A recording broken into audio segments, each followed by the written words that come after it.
fadlan subscribe saar janaalka kuna dhufo gambaleelka si aad u noqoto qofka u horeeyay muuqaalka daawada. Assalaamu calaykum waraxmatullaahi wabarakaatu. waan salaamayaa dhammaan akhyaarta sharafta leh meel kastoo dunida ka joogtaan. salaan kadib kusoo dhawaada barnaamijka sirta quruxda iyo caafimaadka. caawa barnaamijkeenu wuxuu ku saabsan yahay alaab yar oo fudud insha Allah oo markaas ka daaweyn doonto dhammaan dhibaatooyinka ka haysta maqaarka, especially wajiga dhibaatooyinka ka haysta haday noqon lahayd madmadow, haaraha, qalqaleelka, gabowga iyo dhammaan cuncunka iyo wax walba oo markaas ka soo waajahay wajiga. waa laba shay oo fudud oo gurigaagana aad ka dhaxli karto. waa barandho iyo ukunta qaybteeda cad. intaan barnaamijkeena u sii gudagelin bal marka hore aan ka hadalno faa'iidooyinka ay leedahay labadan shay, barandhada iyo ukunta qaybteeda cad. faa'iidooyinka barandhada ay leedahay waxaa ka mid ah kow, haaraha iyo madmadowga ayay wajiga ka qaadaa. sidoo kale laablaabka iyo gabowga ayay ka baabi'isaa. finka wajiga gala oo kadibna madmadowga ku reebay ka baabi'isaa. wajiga qoraxda gubtayna way cadeysaa oo way ka baabi'isaa. maqaarka ay cadeysaa. sidoo kalena maqaarka qalqaleelka ayay ka baabi'isaa barandhada. sidoo kalena wajigii maqaarkii dhintay ayay wajiga ka qaadaa iyadoo maqaar cusub markaas u soo saareysa hadii la laasimo. collagen maadada la dhahona kor ayay u qaadaa. waa borotiinka dhisa maqaarka. faa'iidooyinka ay u leedahay ukunta qaybteeda cad wajiga waxaa ka mid ah inay wajiga tighten ku sameyso, ay taagto, feereyso, kana baabi'iso finka iyo dulduleeladu markaa wajigu yeesho, ayadoo siinayso dhaldhalaal dheeraad ah.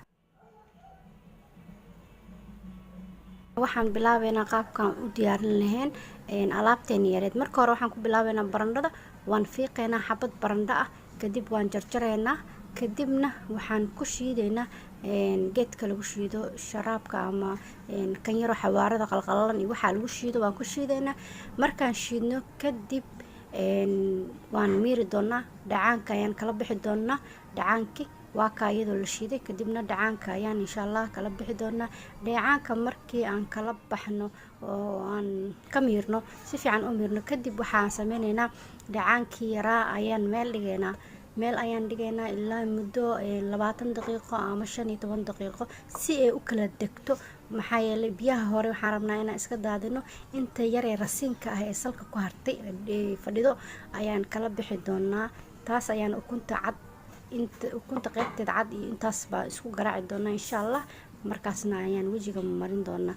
marka hadda processka waa inoo socdaa weli. wax yar aan isku soo noqono adigu ilaa 20 daqiiqo kadib ayaan sugaya insha Allah. markaas ayaan video sii dhameystiri doonaa.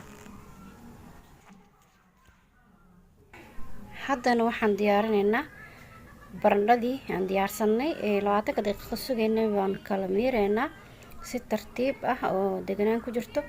ayaa barandhadii qaybta biyaha ayaa iska miireysaa. inta kore biyaha ah ayaa iska miireysaa. kadibna waxaa sameynaysaa intii hadii qaando xitaa isticmaal adigu si yar degan u kala miir. intii yaradee salka ahayd markay ku soo harto oo aan nadiif ah oo aad biyo si fiican koro dhan aad ka qaado, qaandada uga qaadid si tartiib ah qaandada uga qaad. kadib insha Allah ku darso ukuntaada yareed. waa taasa barandhadii biyihii intaan ka miiri karo waan ka miiri, intii kale waa taasa. marka mar dhowna waxaan ku dareynaa ukuntii yareed ee aan cadeed aan goonida u saarsanay insha Allah waan ku dareynaa hadeerna. waa taa ukuntii waa ku dareynaa. ku dar kadibna isku garaac. waa isku garaacaysaa ilaa ay si fiican isku dhex gasho. isku garaac insha Allah. waa taa iyadoo isku soo garaacnay si fiican oo diyaar. kadibna waxaan naga sugaysaa inaan wajigeena marino. wajiga ayaan marinaynaa. waa diyaar. si fiican baan isku garaacnay. isku garaac ilaa cabaar 5 minutes camal isku garaac. kadibna insha Allah wajiga ayaad u marinaysaa si deganaan ku jirto adigoo isticmaalaya suufka ama cotton ka u taqaantid ama farahaaga nadiif ah insha Allah. farahaaga nadiif ah ayaad ku isticmaalaysaa ama cotton sida sawirka kaaga muuqdo insha Allah. videogan intaas uu ka eegaya. waa mahadsantiin dhammaan akhyaarta sharafta leh. thank you.